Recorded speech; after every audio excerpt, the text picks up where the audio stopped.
Bonjour et bienvenue à bord de ce nouveau numéro de Performance Web, les interviews, troisième édition de Performance Web. On continue avec les interviews de différents intervenants et on va demander à Tony de se présenter. Salut Thierry, donc Tony Benham, je suis de la société Microsoft et mon titre est ingénieur avant-vente et je m'occupe de très gros clients internationaux basés en Suisse. Alors tu es venu ici comme intervenant sur scène, qu'est-ce que tu es venu nous présenter ? Alors j'étais accompagné d'un de mes collègues qui s'appelle Fabien Robert et on a voulu amener un peu d'innovation aux sessions en amenant de la conversation autour de l'intelligence artificielle, les services cognitifs et les chatbots. Alors, peut-être rappeler ce que c'est un chatbot, parce qu'on a l'impression que c'est le terme à la mode, mais aujourd'hui, tu es venu avec quelque chose de très probant, de très efficace. Peut-être revenons sur la définition de ce que c'est un chatbot, histoire de placer le contexte. Alors, le chat, on sait tout ce que c'est. Un bot, c'est l'abréviation de robot.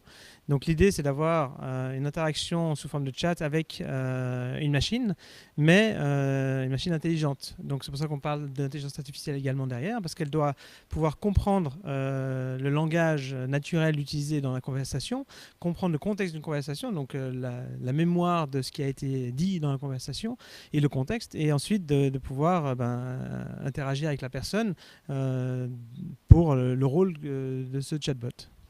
Fondamentalement, en 2017, qu'est-ce qu'on peut faire, qu'est-ce qu'on peut attendre d'un chatbot pour que ce soit quelque chose de vraiment inné, efficace, intuitif ? Alors, le chatbot lui-même, il ne faut pas l'utiliser à gauche, à droite comme pour remplacer des applications, des pages web. Ce n'est pas le but. Il faut qu'il ait une utilité. Le plus important là-dedans, c'est l'expérience utilisateur.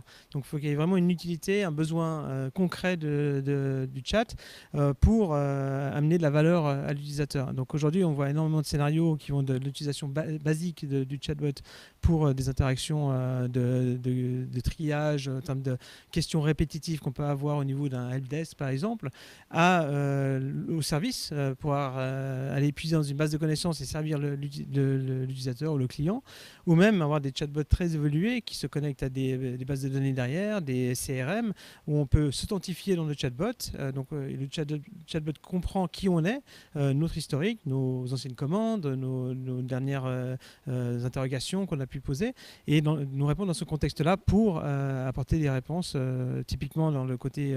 on a fait une démonstration d'un chatbot dans le...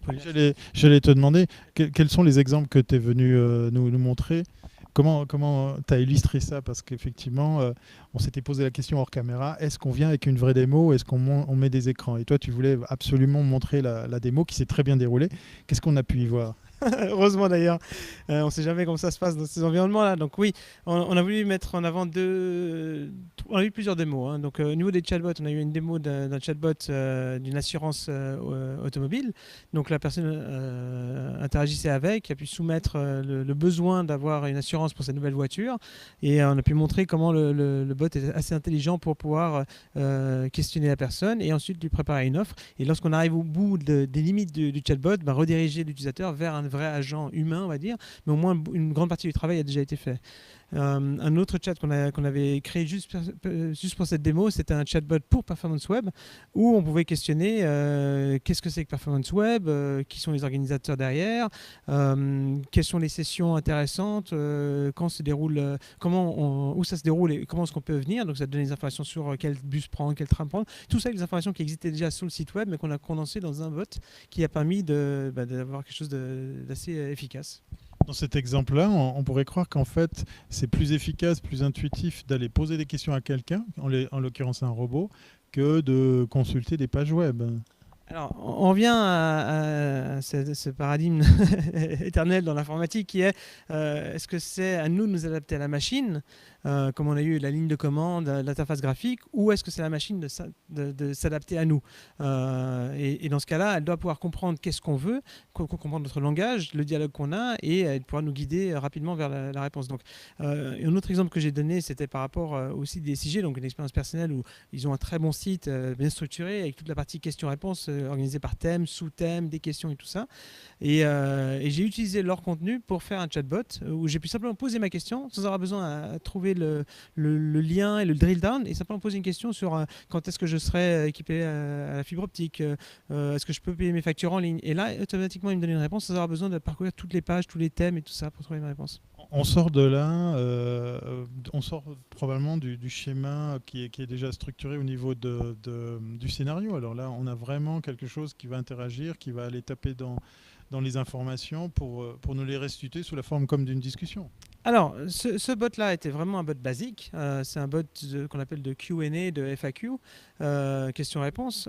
Donc, il se base uniquement sur la base de connaissances qui était disponible publiquement sur Internet, mais on peut le rendre beaucoup plus intelligent. C'est-à-dire, on peut l'interfacer à d'autres, on va dire, boîtes à outils qui permettent de le rendre plus intelligent dans le sens où on peut y intégrer de la voix, la reconnaissance vocale, on peut y intégrer la reconnaissance d'images, vidéo, photos, et enrichir ses compétences et aussi sa manière d'apprentissage pour qu'il soit, plus on l'utilise, plus il apprend, plus il peut être intelligent.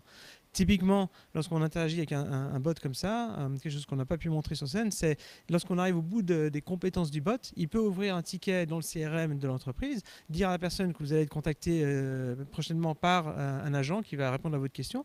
La personne, elle, va pouvoir voir la question qui a été posée, la conversation, va pouvoir répondre au client et enrichir la base de connaissances pour que la prochaine fois qu'une personne pose la même question, on aura la réponse. Alors, il y a dans les démonstrations que tu as montrées, il y avait aussi carrément l'analyse de contenu vidéo. Je suis très content d'avoir été dans ta démonstration. Qu'est-ce que va faire de tout ça la société Microsoft? Est-ce qu'il y a déjà des projets, des choses que tu peux déjà partager avec nous sur le fait qu'on voit des chatbots, de l'intelligence artificielle chez un éditeur comme un constructeur aussi qu'est Microsoft? Est-ce qu'il y a des plans sur la comète prévus? Alors, il y a déjà des utilisations pratiques commerciales existantes. La SNCF a déjà un bot basé sur notre framework. Il me semble que c'est la SNCF. Les CFF ont lancé un bot en Suisse, côté Suisse alémanique, il y a quelques jours, il me semble, où les gens peuvent interagir avec à travers l'application mobile ou l'application web, il me semble. Et ça utilise le framework de Microsoft. Maintenant, que ce soit Microsoft, Facebook ou Google, beaucoup ont ces frameworks qui permettent de démocratiser l'accès à l'intelligence artificielle et au chatbot et rapidement mettre en place ces types d'applications et les intégrer dans des applications existantes, que ce soit des applications mobiles, des applications de messagerie surtout. C'est là où le chatbot a un intérêt, c'est qu'on le plug dans un WhatsApp, dans un Messenger, un Skype ou autre, ou une application web. Et donc on a beaucoup d'exemples comme ça qui sont existants. Un exemple que je peux te donner, c'est Skyscanner qui permet à travers un chatbot dans Skype, lui poser des questions, lui dire voilà, j'aimerais voyager à Las Vegas prochainement au départ de Genève, et il va te demander quelles sont tes dates d'aller et de retour, et il va te proposer les meilleurs prix, les meilleures conditions en fonction de tes préférences de vol. Est-ce que tu préfères passer par le Canada ou ailleurs? On espérera que le chatbot passera par des chouettes VPN pour pas que nos cookies fassent monter les prix. Avant-dernière question, quel conseil tu donnerais aux marques, aux sociétés qui s'intéressent au chatbot? Parce qu'effectivement, c'est un peu un terme un peu galvaudé des fois, un peu trop mis à la mode, comme l'intelligence artificielle.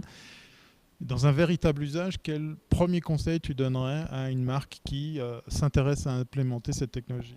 Alors, ce qu'on voit souvent les entreprises faire, c'est de faire un projet pilote interne au service des employés. Ça, c'est un truc qui permet d'enrichir déjà la connaissance de l'entreprise par rapport à l'utilisation d'un tel chatbot.